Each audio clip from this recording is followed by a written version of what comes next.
we start a new conversation, for example, with WhatsApp, we always see that it is end-to-end encrypted. It is protected. It cannot be read by third parties.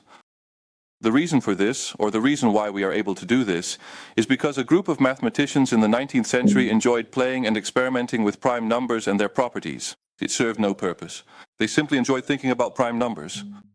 And that seemingly useless research without any focus on valorization is now the foundation of our digital freedom. But nowadays we do demand this focus on utility from researchers. Research must increasingly be useful, applicable, or normatively desirable. We are told not to understand the world, but to change it, and the now also warns against this.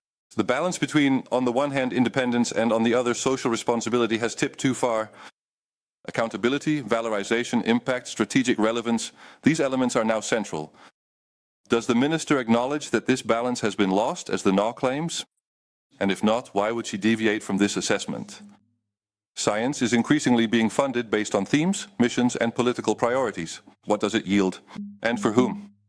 According to the universities of the Netherlands, independent and fundamental research is under pressure, and they affirm that the usefulness of science is often not predictable at all. They are also under pressure, according to the KNAU once again, due to severe scarcity in the primary funding stream for basic financing.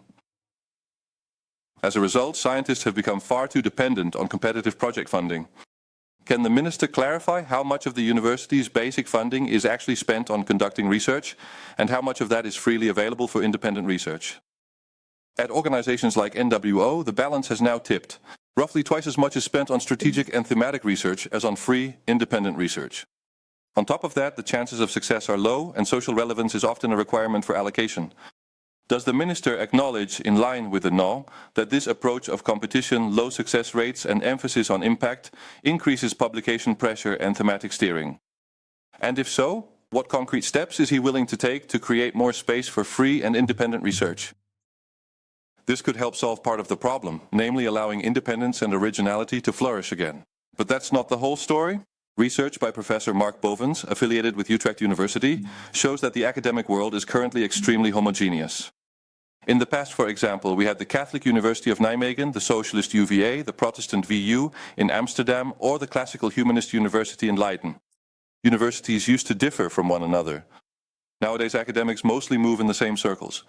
They share the same reflexes, read the same books, and according to Mark Bovens again, often choose the same political parties. Universities are at risk of becoming less and less a sanctuary for ideas. There is an increasingly narrow bandwidth of what is considered acceptable. The KNAU also explicitly warns in its recommendations about bias and the formation of schools of thought in science, which directly comes at the expense of the necessary diversity of perspectives. Precisely for that reason, and I believe I am already the third or fourth to say this in this debate, a dissent fund is so important. It creates space for researchers who think against the consensus, who step outside fashionable frameworks, and who ask questions that are less welcome within established institutions. Given the increasing and acknowledged concerns about school formation and pluralism, is the minister willing to seriously work on creating structural space for dissenting scientific opinions, for example, by establishing the dissent fund proposed by Mr. Boetsma? And I want to add that it's not about what the subject is. I simply believe that science is always aimed at consensus. We are human beings. It's simply about opposing ideas, no matter what their nature is. Ultimately, it's about trusting individual scientists, nurturing and valuing the curiosity of researchers, and making research a true sanctuary for ideas once again. That is what science should be and hopefully can be again. Thank you.